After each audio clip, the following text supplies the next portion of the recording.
powerful grasp of the field of knowledge or the discipline of yoga. But what really got me is her unique take on what yoga really is about, the bigger picture of yoga and what yoga can do for us, all of us, whether we're practitioners or not, and what it can bring to our lives. And so it was only a matter of time that I had to track her down, even though she's far away, and bring her to the show. I am so delighted to welcome the very unique Sonia Dubell. Sonia, take a bow.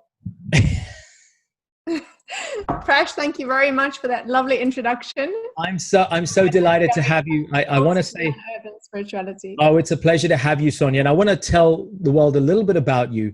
Sonia, you are the founder of the Moving Energy Yoga movement.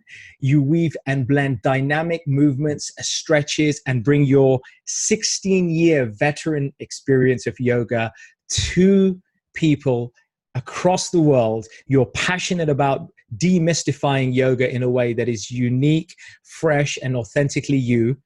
And on top of that, you're a life coach, you're an international speaker, and you're a certified hypnobirthing teacher. I'm so delighted that you're with us here to help share the mind, body freedom, and life fulfillment. So thank you, Sonia, for joining us. Oh, thank you. It's an absolute pleasure. You're welcome. So Sonia, you are juggling between London and the US. What's been going on that's making you travel so much? Well, actually, we relocated to the US. So we moved to Florida, and it was a family decision. And we're loving it so far. There was a choice. We wanted as a family to offer our little one more of the life that I had growing up in South Africa, where, shoes are 90% of the time optional.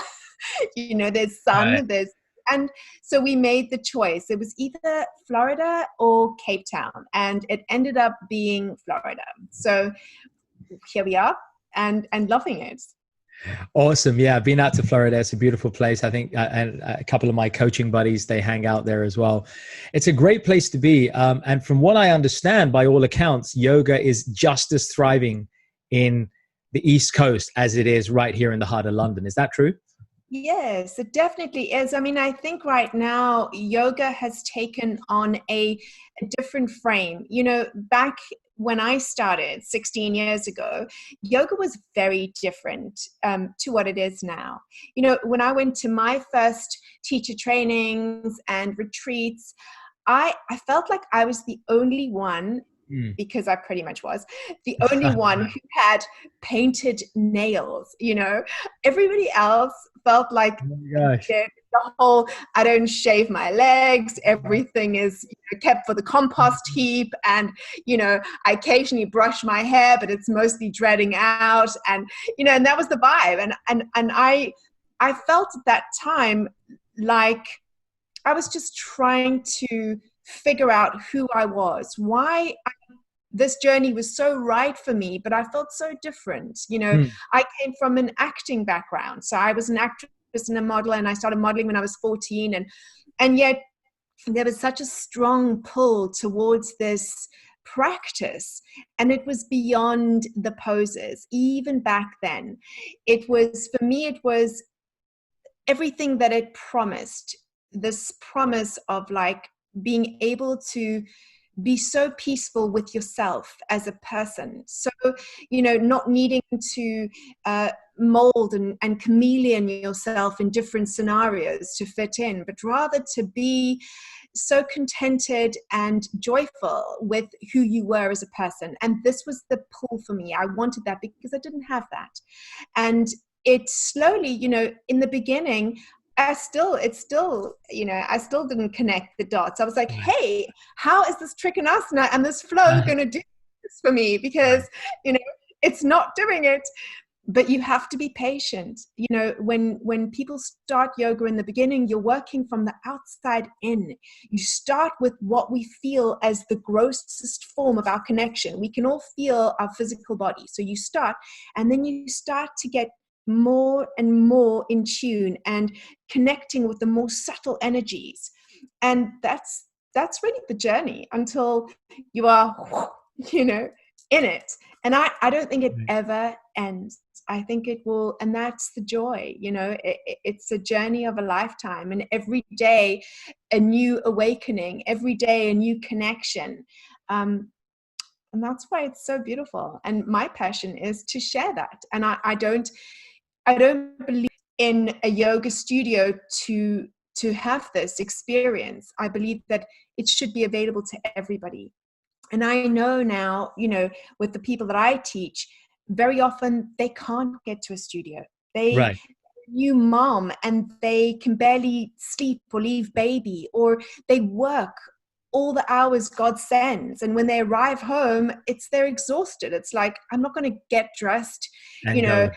some semblance of okay spandex and hit a yoga studio. It's No. just not going to happen. But they should not allow that circumstance to prevent them from practice.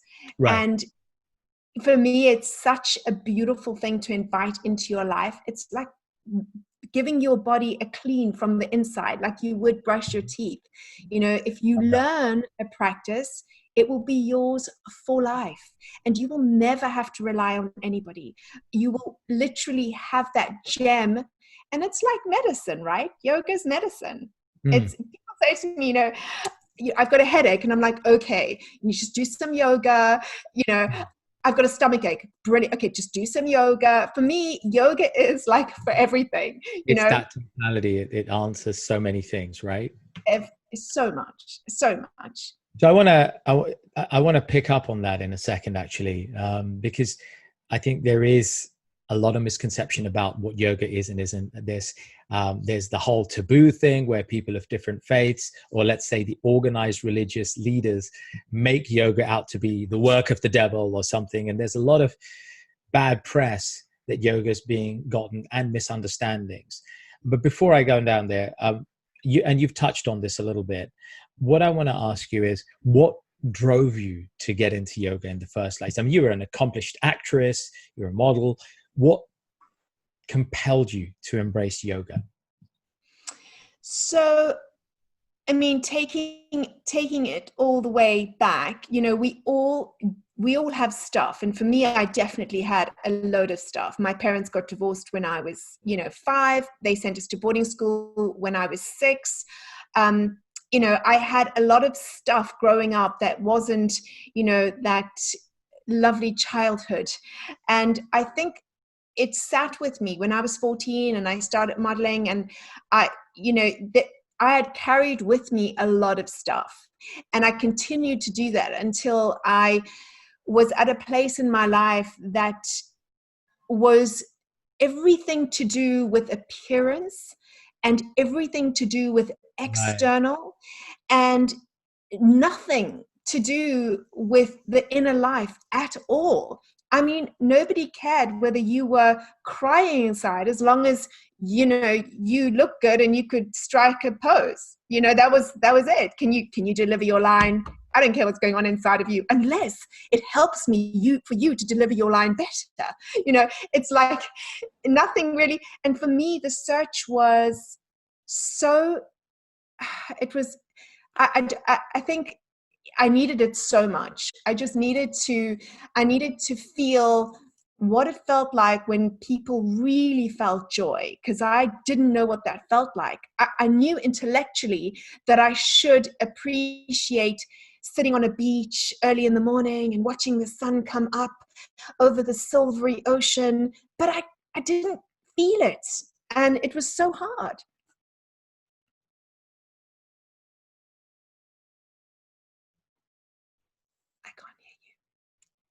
There was not enough doing, not enough being. Like, I guess you felt, do you mean that you weren't able to be present, to be in that moment and really relish it, which obviously is a very Eastern thing, right? In the West, we're very much about the doing. As I was just the other day, I was just saying that we're all about we've got to become happy. In the West, we're taught chase something, do something, and then you'll be happy. Whereas in the East, we're like, be happy now with what you got, and happiness will just continue to come to you, right? Yes. It's about the feeling. Is that Yes, and it was about feeling. It was about feeling. I think a long time, when I was younger and in boarding school, I think I stopped feeling because feeling hurt too much. And I'd gone through so many things growing up and so many painful events in my life that I decided to stop actually feeling because that was a better solution to Wow. surviving. Gosh. And so, I just stopped feeling. It was almost like I took my little heart and I put it in a little box and I just closed it up and it wasn't going to experience anything. And then there was that feeling of like, I want what I see others, that feeling of being able to look at that sunrise and go, oh my God, isn't that beautiful? And I want to feel the real truth of that, not just the intellectual response. For example, if you're in a crowd of people and somebody tells a joke and then intellectually, it's funny. And then you're like, oh, okay. And then you cut to that fake laugh, but you don't really feel the joy in it. And you're like, ugh, I just want to leave. This is not really working for me.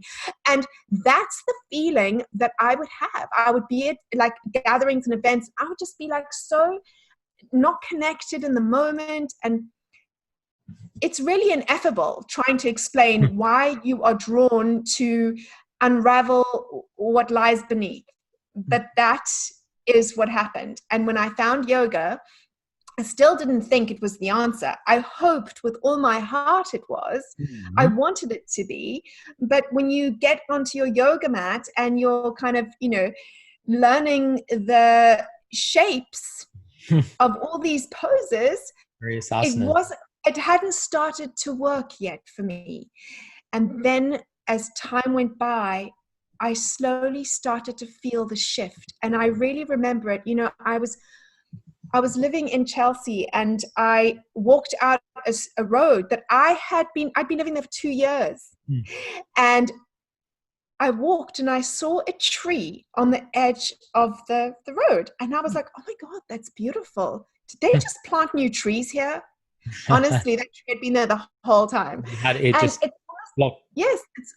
almost like your lenses change. Yeah. And you start to see life differently because you release so much of that stuff that you hold in your body physically, our emotions, our stuff, our thoughts, our worries, all the stuff we carry. It has a physical reflection, and that tightness, that grip on us physically gives us a different perception of our reality. Right. And the moment you start to unlock it and stretch it and melt it and open and free yourself, your perception changes and you start to see colors brighter. You start to see the world. You start to take situations a little less seriously. Things become a little lighter. And that's just the beginning of the journey. A big part of yoga for me is about me. It's not about anybody else. It's about the gift that it gives you as a practitioner, that you are able to be in control of your wellness, your mental wellness, your physical wellness, because a practice is both this integration of your mind, your body, and your spirit reuniting, you coming together. And what does that actually mean? It means that you are unlocking everything that you are, your joy, your essence, your everything. Because when you disconnect from everything you're taught, your socialization, you come home to what it feels to just exist in joy, let your fingers get all pruny as you percolate in it. Right? I love that. I love that. I love that. And that's why I'm drawn to people's stories, especially here in urban spirituality. We love to make that spiritual aspect of our lives accessible for people, to make it tangible for people to appreciate. And whilst not all aspects of spirituality can come within the grasp of our material senses, a lot of it is esoteric, and a lot of it is, as you say, you've got to feel it, you've got to experience it. It fascinates me how people come. I know a lot of people come to yoga for the physical health benefits, right? Or the calmness of mind that comes with a hatha or an ashtanga or a physical yoga practice. But Sonia, Yes. you've been at this for nearly 2 decades, right?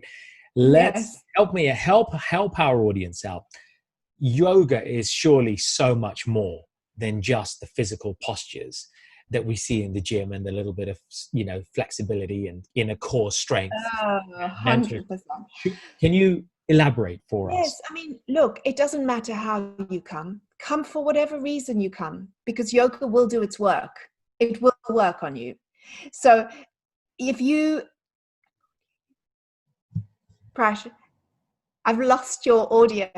Sorry. So yes, it will Mhm. work. Come for Right. whatever you come. It is going to do its magic on you. So Mhm. it doesn't matter what draws you. You may, people come to yoga because they have like chronic fatigue and they need to stir the inner energy. They come to yoga because the mind can't stop Yeah, chatting we and it's can't just kind of. going crazy, and they need to just find a way to still that. There's depression, insomnia, and yoga heals it. It takes you from depression to joy, from sleeplessness to deep sleep, to it Nice. heals, right? So it doesn't matter what brings you. And it's your intention. It's like, well, at some point, yoga is going to have an effect on you, and you're going to realize and uncover and unravel things about you that you want to. Right. It gives you what you want from it, right? So if you come to yoga thinking, I have all my life, worked as an accountant. I feel so stuck. I feel so creatively blocked. And you come to a yoga practice, and in the beginning, you just start to melt the tension, let go of the contraction. You will feel the floodgates of creativity open for you. You Mm. might even change your whole life. You might even go, I'm done with accounting, and I'm going to go and sculpt on, some mountain. Yeah. It changes people. It's a little bit like ayahuasca. I mean, it's, when I went on that ayahuasca journey, Yeah. it flipped so many switches for me. But I'll Yeah. tell you, yoga does the same thing. It's longer. It's not overnight, right? Ayahuasca tends to have a much more instant effect. And I know we all live in this I want it now vibe, but yoga is incredible for, one, helping you release that stuff that you've carried with you from even unconsciously from childhood. Whatever happened in your home, whatever stuff you lugged around, the things that you needed that weren't filled, whatever, bullying, whatever, it Mhm. helps you to wrap it all up and let go of it. Let it go, right? Then it helps you to bring your body back into alignment, Into to alignment. feel yourself. Okay, because feeling is a very big part that we in our culture have let Yeah, go, it's have almost like neglected. blocked Yeah, it out almost like yeah. forget about the feeling. It is. We need to feel into our physical house. This is the house that we were given for our spirit to come in and experience this beautiful life. Amazing. And we need to clean our lenses through cleaning the inside of our bodies, right? So we come to yoga understanding I am going to rinse out the stuff I don't need until I Right. feel so light and bright.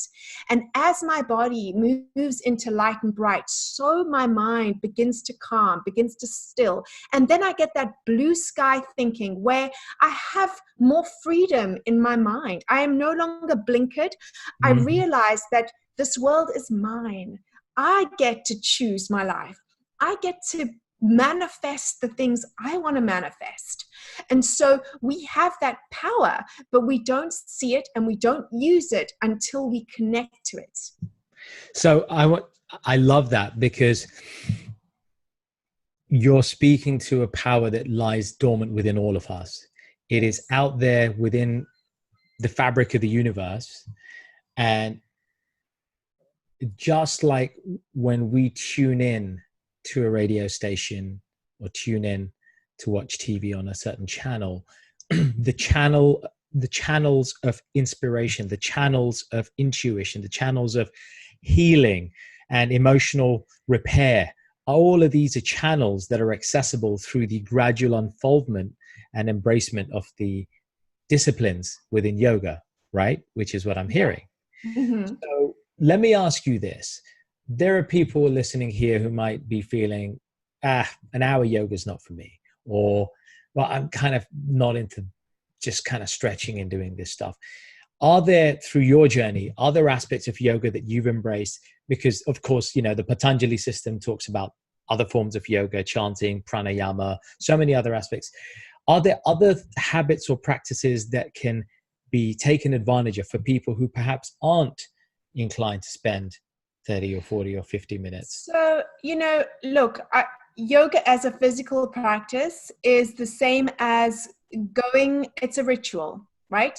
And it's a ritual that you have to want to do. You decide and you do it.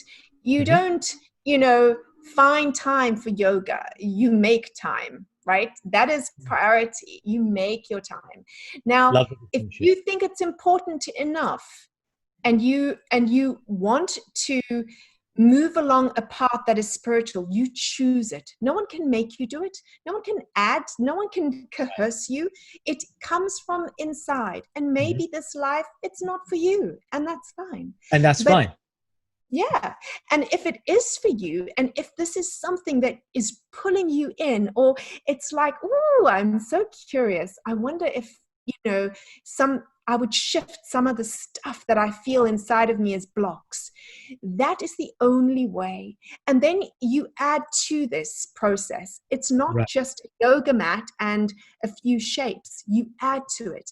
If you want to have a spiritual life, you make a spiritual life. So you go, part of it is doing the yoga. But in my 7-step program, the first 2 steps are not yoga. The first step is, I want you to clean your house, right? You've got to tidy up your environment. So the first step in the 7-step process is actually cleaning your personal space, primary space. And that is your bedroom, your bathroom, and your wardrobe. You go in and you check, what is the clutter that I'm holding on to that needs to be let go? And you go in and you tidy, and you go into your bathroom and you clean out those cabinets and all that stuff that is just sitting, congesting you underneath your bathroom cabinets and around your shower and bath. You clean. You go into your bedroom and you clean. You make sure that your sheets are so crispy and beautiful and clean. And you go into, is there stuff under your bed?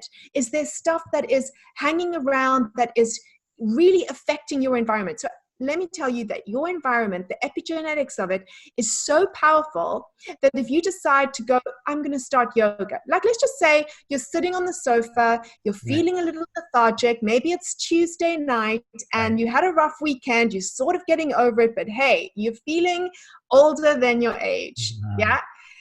And you think, what is this yoga stuff all about? You know, I'm going to give it a try. Right? So you go onto Amazon and you choose a yoga mat, but you don't choose the most expensive one because you're like, oh, you know what, this ship may not sail. Let me just get that one. So you choose a mat and it's got a couple of those weird blocks and belts, and, you know, it arrives on Friday, but it's, you know, it's your night out, so you're not trying it. Anyway, come to Sunday, you go scrolling through YouTube and you find a couple of videos and you do the yoga. And you don't feel completely, you know, great about what you just did. Your house is a mess. You've got newspapers from last weekend lying around. The kitchen's a tip. The dishes haven't been done. And you're trying to invite a practice that is cleansing, that is renewing, that is transformational into your life. I promise you, my friend, you not being able to stick to that habit is perfectly in alignment, because it's never going to happen. Okay. Right. In order for you to bring yoga into your life, you've got to decide that it really is something that you want. And maybe it's not, maybe you are unsure, but you do know that transformation is what you want. Healing is what you need. To wake up and feel life and youthful and alive again is what you want. Then you go, okay, I'm going to try this yoga, but before I do, so that I don't end up like millions of people ordering that Amazon yoga mat, trying it one time, and then rolling it up, feeling like it's the only part of you that feels like a yogi because you can roll it up and you pop it in the shoe closet and it never sees the light of day again. Right? So to avoid that, this is the 7-step program. You prepare. Right? And I love Abraham Lincoln when he said, give me 6 hours to chop down a tree and I'll spend the first 4 sharpening my axe. Love that. And it's just so me, like all over it, because I think preparation is key, right? You prepare the soil for the seed, and then you're going to make it stick. I love that. I totally love that. And you've touched on this, the home program. Is there, I mean, from your experiences, have you found there to be any obstacles that could or should even prevent someone from embracing this practice of yoga? If they have a willingness, if they have an appetite, they may not be physically adept, but if the willingness and the appetite is there, should there be any restrictions, even just in terms of, like you say, clearly it should be doable at home. Are there any other restrictions that should apply, or people should be able to start to embrace that practice with ease? Look, wherever you are physically, there is something for you. Okay. Because yoga is not just a physical practice. Yoga is doing what you can, bringing your mind into the moment and using that moving practice as a moving meditation. The questions, the curiosity, some people have never asked. What does it feel like to be in your body? What does it feel like today? What does it feel like? What does your spine feel like? Does it feel alive? What do you feel? You want to connect with all those questions. Now, it doesn't matter if you're doing your yoga in a chair because you can't get down on the floor. It's fine. There is something for you. But then you take that time every day and you do your yoga. You bring your mind into your body. You keep your body into your mind. The whole lot just comes together.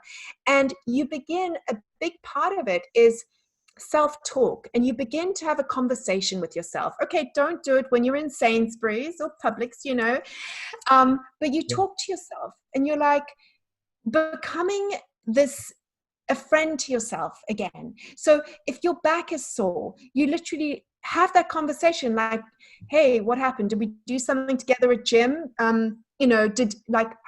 What's going on? Did I sleep badly last night? Yeah. You're closing your eyes, and I know this sounds cuckoo to some people, but you talk to your body. It is yours, right? If you have a stomach ache, lie down and be like, was it something we ate? What's going on? So you just become so connected to your body, to your physicality. You are one, right? So you have those beautiful conversations with your body, and those things you can do no matter what your physicality or what you can do.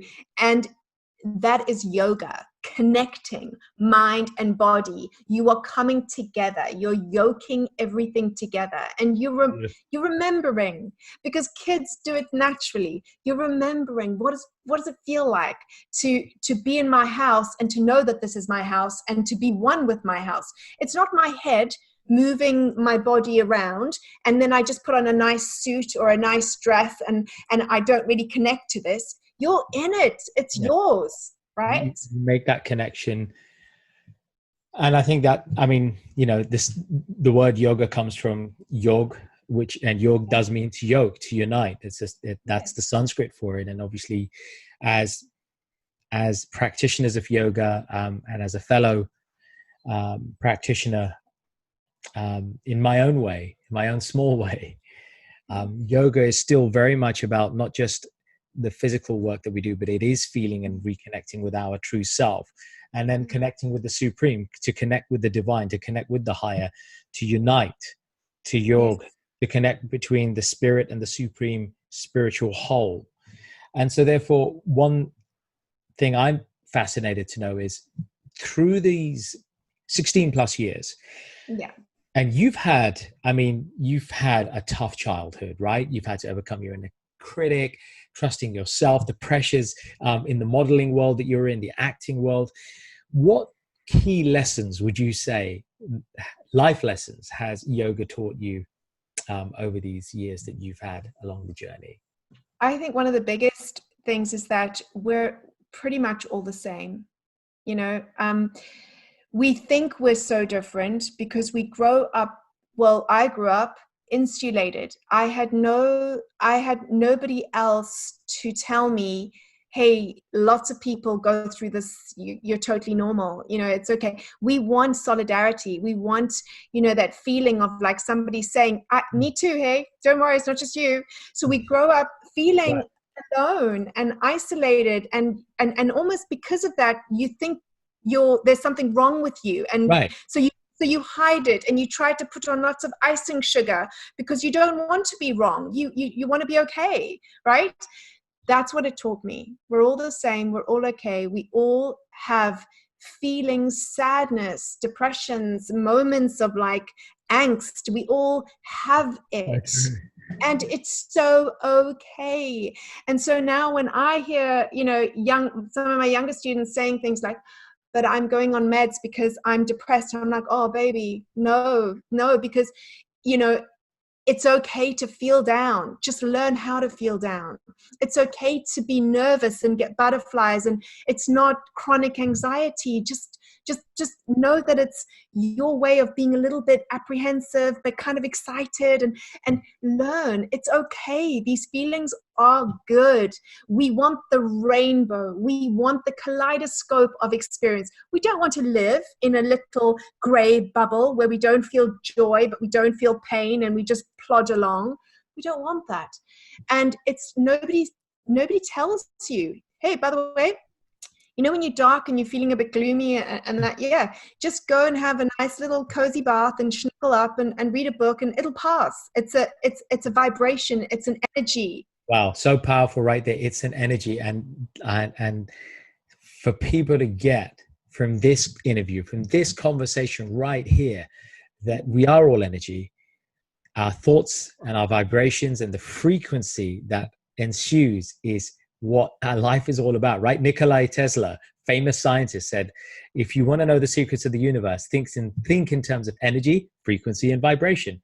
The Vedas, the Upanishads, the ancient classics, looking back at the Taoist literature from ancient China, a lot of similarities come up. The Talmud, they all talk about this importance of recognizing the frequency that we operate, the energy that we're bringing into it. Moving energy, I mean, right? And then it's transmuting then, right? Because what we're talking about is, hey, it's not this feeling over here. Let it pass, right? What is it? Matra sparshasthu konteya. In the Bhagavad Gita, it talks about the happiness and distress that we experience is like the passing of the winter and summer seasons. It'll pass, but you've got to be able to sit with it, embrace it, have that conversation. And like you said, sometimes it's not as bad as you think at all, but you've just got to learn to feel that frequency, have some trust in oneself. And that, again, I guess that comes back to connecting with oneself, which is what yoga is doing, right? It's helping us to connect back with ourselves and our source. Is that how you see it? Totally. I mean, look, I think that we all have challenges, and yoga helps us to get back there. It helps us to remember how beautiful it is to be us, right? So you can fall in love with yourself again. You can be okay with the stuff. You know, yoga doesn't make you a perfect guru. It makes you okay with not being perfect, because we're not meant to be perfect, right? Otherwise we'd kind of be born, be perfect, and job done, let's go. There's a beautiful journey in it. And for me, yoga is, everybody, you know, so funny. The other day, somebody said to my daughter, she's 6, and they went, so Sonia, do you do yoga every day? And she looked and she said, every day, every morning, every night, every afternoon. And it was so cute because I have yoga mats all over the house. You know, I have yoga mat next to my bed. If that's not going to happen in the morning, I have a yoga mat downstairs. I mean, yoga will happen in the kitchen if it must.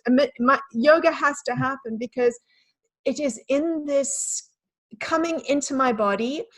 It's not just about that trikonasana. It's not just about that downward dog. It's the moment I go into it. And then I sip in the breath and I feel it moving through my body, and whatever is stuck, whatever needs processing, whatever is blocked, it just gets fresh prana just whipping through it, and I feel alive. It makes me feel alive again. And my moving energy yoga is not this sweaty, powerful practice. It is a deep stretch, opening, feeling, dropping in, knowing that you are moving the energy in your house to clean it out so that your mind can think clearly, so that your heart can feel clearly. You're rinsing out, right? What is stopping you from being you? Good. So on that note, yes, let's hear a little bit about what your big projects are, because it seems like the moving energy brand, the moving energy yoga work that you've been doing for so long is about to become available for people in their own homes in terms of a program that you're developing. I think you referred to it earlier. So tell us a little bit about that. So I wanted to share moving energy yoga with everyone, not just people that I could, get to, but with everybody. Yeah. So I created Total Body Healing Yoga, and that was received incredibly well. It's available online, so you can use it everywhere, but it's also available in Chinese if you have any Chinese friends. And it's soon going to be available in Spanish. So I'm very excited about that. Yeah. But I found that a lot of people will get total body healing, maybe use it once or twice and never use it again. And it's kind of sad, for me. I'm like, what can I do to make people do their yoga? Because I know that it's going to change their lives. It's going to transform the way that they feel, the way that they interact with their own children. Their children will see them doing it and will want to practice yoga. Now, what better gift to give to your kids, right? Right from the beginning. Like, show them that mom and dad are yogis, And I realized that it's the preparation. It's very hard to start a practice or any habit. It's like saying, I want to go on diet, and then you don't clean out the pantry and you leave all the chocolate and candy and sugar in there. You can't do it. Like, you're asking yourself to white knuckle it. And I'm sorry, it's just the hardest thing. There may be one or two of us that can do it, but for the most part, we have to prepare. Right? We have to go and clean the pantry out, get rid of the sugar. We have to clean our homes and prepare. I am turning a leaf. You literally tell the universe, I am turning a leaf. I am about to go on the biggest journey of my life. And I am going to prepare for this. I'm going to answer, because there's a long questionnaire, and it's interesting. The questions that I ask in this program help people to really hone in on why it is they want to start, why yoga at home, and also what are their deeper beliefs about yogis and a yoga practice. So I'm getting interesting answers. One of the questions is, what is your idea of a yogi? And I had one lady say, my idea of a yogi is somebody who wears, tight leggings and walks around Whole Foods with a chai latte, and he's very snobby. And I was like, oh my God, that's hilarious. Because 16 years ago, my idea of a yogi was that they don't shave, they grow their hair under their armpits, they have dreadlocks, and any spare food they keep for the compost heap. So they're kind of stinky. I mean, if you look at our ideas of what we think of, what is a yogi? But the questions help people to get so clear. What do I think of this? What do I want? What has stopped me if I've tried before? Why do I want this so much right now in my life? Right. Am I ready? Is the soil for the seed ready? And once you've got that down and you've answered these questions, you've done your tidy up, you feel like your home is ready for this transformational practice, then you begin. And it is beautiful because you've told the universe, I'm ready, bring it, right? And that's why I created the 7-step program, because it's so important. Okay. And the 7-step program for bringing yoga home is obviously going to become, and yes. we will share details of that as it's appropriate. But also, rumor has it, Sonia, that a podcast of your own is in the wings. Please tell. Yes. Okay. So this podcast is, it's a hypnobirthing podcast. When I had my daughter 6 years ago, I had already been teaching yoga for 10 years. I was, I was pretty organic in my thinking, but I was petrified of childbirth. I mean, properly petrified. And there's actually a word for it, this deep set fear, like a phobia. And I didn't know how I was going to get through it. I then decided that my course would be to go to hypnobirthing, to do yoga every single day so that I prepared my body, and to study everything I knew. And we had a midwife come and help me. And by the time she came to us, I knew so much about the anatomy and physiology of the body and childbirth. And she was like, are you studying to be a midwife? I was like, oh, no. It's just so important to me to have every bit of information. Well, even after all of that, even after all the work, even after all the hypnobirthing, all the meditations, everything, I still wasn't sure how this birth was going to go. Of course, because I hadn't had the baby. Well, the day that I went into labor, it literally was, we lived in St. John's Wood, minutes away from Regent's Park. It was the most beautiful Sunday. The sun was coming up. And I woke up and I was like, oh my God, it's happening. But I kept on thinking to myself, just be peaceful, sit on the sofa, in Siddhasana, cross-legged, hands up, and just wait for when you're going to need your energy for that real hard stuff. Well, the hard stuff never came. And by the time we arrived, I didn't even know I was meant to go to hospital, but the midwife said, I think we should make a move. By the time we arrived, she was born in 14 minutes. And it was like, those 14 minutes were the most, it's so incredible for me to say this, because I'd already been on a yoga track. I'd had some incredible experiences, epiphanies, and moments that were like awakening and enlightening. But the moment that I had her, it was the most spiritual moment of my entire life. It was this moment where everything just made sense. Like I got what we're all doing. Like, what are we, like this whole, here we are, all dressed up, and yet we are these primal, incredible beings procreating on this amazing planet. It was so special. Well, after her birth, I got up and I walked, there's like a little, she was born at UCH hospital, so many of your audience in London will know it. And there was like a little tea room around the back. I was so excited. I couldn't sit down. I could have gone to a party.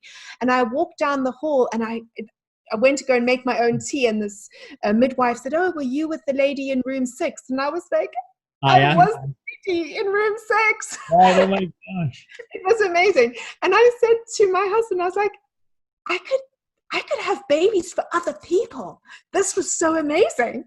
Okay. And after that, I decided I called Catherine Graves. It was her Catherine Graves Hypnobirthing. And I was like, this I need to share. So I studied to share it. And I went to, obviously I'd never taught prenatal yoga before. I loved it and I loved seeing these lovely belly bumps coming to yoga, but it never felt authentic to me because I hadn't done it. I hadn't been pregnant and I hadn't experienced it. When I was pregnant, I did a course, obviously specifically in prenatal yoga. And I thought, how perfect. I'll be my own guinea pig. When they say do this, I'll know because I'll be the litmus test. And so it was amazing. And a lot of the prenatal yoga that I learned was very boring. Sorry to say it, but I was like, I'm sorry, I can do way more than this. And I would go home and I would do moving energy yoga, and it was amazing. And so that is what I want to share in my podcast, because I get I get so excited to share with pregnant women, especially when they tell me I'm so scared. I'm like, whoa, that was me. Let's talk. I love it so much, right? So my podcast is about all the new science that is coming up. There's a lot of research and it's happening all the time. New research, new trends, new information for birthing moms and dads. And it's just amazing. But one of the things that people never talk about is taking that hypnobirthing that you've learned, okay, because I love hypnosis. I love the mind. I love the power of the mind. Taking that hypnosis into your parenting. So when you are, your baby, then she's 1, 2, there is a lot that you have to journey with your child as a parent. But the art of hypnosis is available to all of us, self-hypnosis. Right. And I want to talk about how we take that into the first stages, the 4th trimester, how we take that ability to self-hypnotize into bringing peace, stillness, self-belief into ourselves about everything involved in parenting. So that is the podcast, the Hypno Yoga Mama Show. So stay tuned. Stay tuned. So Sonia, where can we find out more about you? We know that you have a fantastic secret. It's not a secret. It's the Secret Bliss on YouTube. That's where are the places we can find out more? Yes. Okay. So the Secret Bliss I started a very long time ago. I have to say my apologies to a lot of people out there because I get inundated with emails going, when are you going to post? When are you going to post? Why haven't you posted anything? And I'm sure you know what that's like. I'm so engrossed in this 7 steps, my, starting a podcast, sharing, total body healing in so many different languages that I'm trying to do. So much is going on in my life. And also primarily, I can't tell you, but being a mom is like the leading role, right? Mm-hmm. So I will start to share more on the Secret Bliss. I will. And yes, but you can find so many videos there. You can find videos on topics of, emotional release, hamstrings. You can even see videos there on my ayahuasca journeys. There's a lovely interview there with Anna Hunt, and she is, ayahuasquero in London. She's amazing. So, you can check out interviews there. But yeah, for anybody watching this, I promise I will upload more to the Secret Place, but you can find me there. Good. And the 7 steps for bringing yoga home is available soon. So it's going to be available in a Teachables course. Yay. And you can literally do the course on your own. You can do it in your own time. So once you finish step 1 and you've done all the questions, you shift to step 2. And I love to hear about people's progress and journeys. So I want you to email me and tell me how this amazing transformational journey is happening for you. And right now it is available 1-to-1. So people, you can actually do this course 7 steps with me 1-to-1 until Teachables comes out. But I am pretty busy. So it has to, if this is something that's interesting to you and you've really decided that this is what you want, then you can email me, yoga@soniadubell.com. Love that. Sonia, it has been a joy to hear your journey. I'm kind of beaming because you're so real with what you bring. You're so authentic and you live and breathe the yoga. What in Sanskrit they refer to as the acharyas. Acharyas, and those acharyas means those who are walking their talk, those who are living by their own example. And you are therefore an acharya. An acharya is a beautiful practice of yoga. I can just visualize that little Sonia is going to be, following in mom's footsteps in her own unique way, bringing something to the table. And folks, for those of you who've stayed with us on this magnificent and insightful episode, thank you so much for being with us. We're going to no doubt hear from Sonia and give you the opportunity to connect with Sonia in the different ways. And stay tuned for more episodes.